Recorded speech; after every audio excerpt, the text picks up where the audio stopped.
Hello, hello. Just sitting there in silence. I guess I hadn't. I don't know. I didn't notice that it started or not. Good morning, everyone. It is April 30th. Is the last day of April as we wrap up the month. Wow, tomorrow is the FOMC, very big day. And as we move into that, we got some news here pre-market. I believe some unemployment figures came out that kind of shocked things. For some reason, let me see if I can pull it out on my phone.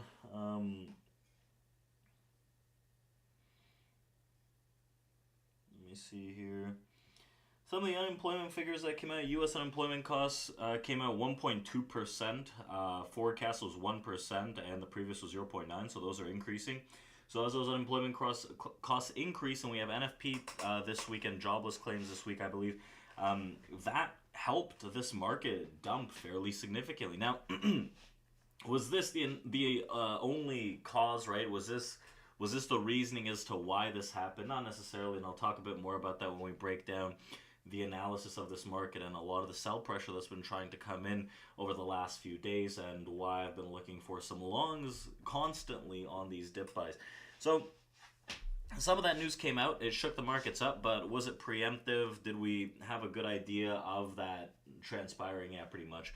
So we'll discuss that in a bit. But first and foremost, a lot of merger news has been coming out recently, right? On a momentous day for Paramount Global, ticker symbol PAR with two A's at the end. Its lead suitor, Skydance Media, has come up with a deal sweetener in a guise of $3 billion more cash for debt retirement or buyback. So that's meant to mollify holders of Paramount's non-voting stock, which is Para, one single A, who increasingly pushed back against the original deal that would favor controlling shareholder Shari Redstone and her family company National Amusements by awarding her a hefty premium compared to the common shareholders. So Skydance's original offer caused major pushback from Paramount shareholders as well as CEO Bob Bakish, as a proposed merger would have benefited Redstone at their expense. So Bakish was ousted on Monday and has been replaced by the office of the CEO, consisting of CBS CEO George Cheeks, Chris McCarthy, CEO of Showtime, MTV Entertainment Studios, and Paramount Media Networks, and Brian Robbins, CEO of Paramount Picture and Nickelodeon. Barclays called the new management structure unusual, saying that it would likely complicate execution further in an already challenged environment. PP Foresight analyst Paolo Pescatore said that the new arrangement looks like a car crash with clear divisions among key stakeholders. So as we see how that shapes up, there's going to be decent shifts in the stock prices for that. What's next? Paramount's special committee has likely shifted its focus to how $3 billion in cash in a sweetened deal should be spent, with non-voting shareholders naturally preferring stock buybacks, while Skydance would love it to be spending retiring debt. Paramount will be engaged in exclusive talks with Skydance on May 3rd, though a rival deal from Apollo Global, joined by Sony, reportedly $26 billion in cash, is waiting in the wings. So we'll see how that does shape up. Not that I'm super interested in these individual companies and names, but it topped into the peak of news, we should say. There's also some other news around the Federal Communications Commissions, and we've seen massive, right, U.S. wireless carriers, the giants, T-Mobile, Sprint, AT&T, Verizon, nearly $200 million in illegal sharing access to customer location data. The fines were first proposed by the FCC in February 2020 over the company's failure to protect consumer location information. According to the FCC's investigation, each carrier sold access to its customers' location information to aggregators, which then resold access to this data to third-party location-based service providers, as well as wireless carriers that are expected to appeal the regulator's decision. Now, along with all this company news, right, one of the main things that we have in our sights is going to be earnings.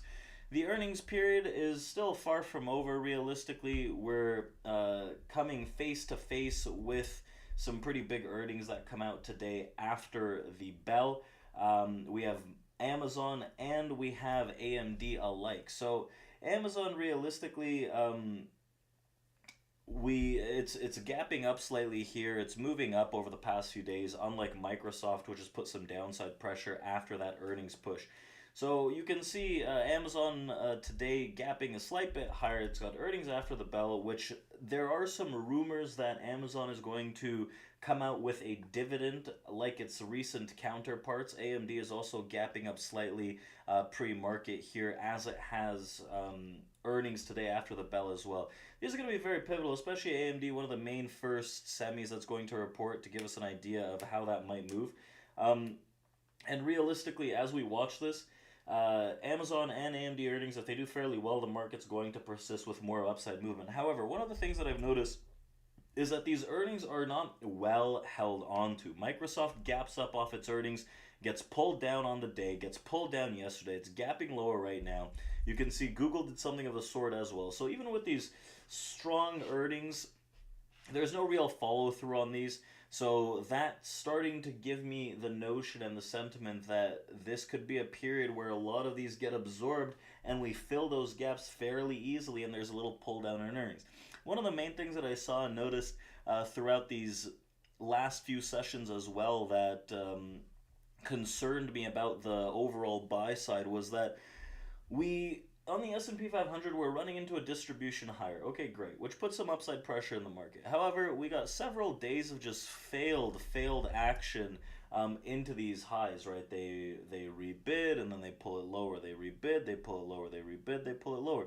Where does that leave us, right? Where does that leave us? Realistically, one of the main things that I was looking at was how this delta had been accumulating over the past few sessions into these highs. So yesterday, for example, there was thousands and thousands of buyers that were slapping into the market buy side into the highs, and what came of it, right? Pretty much nothing.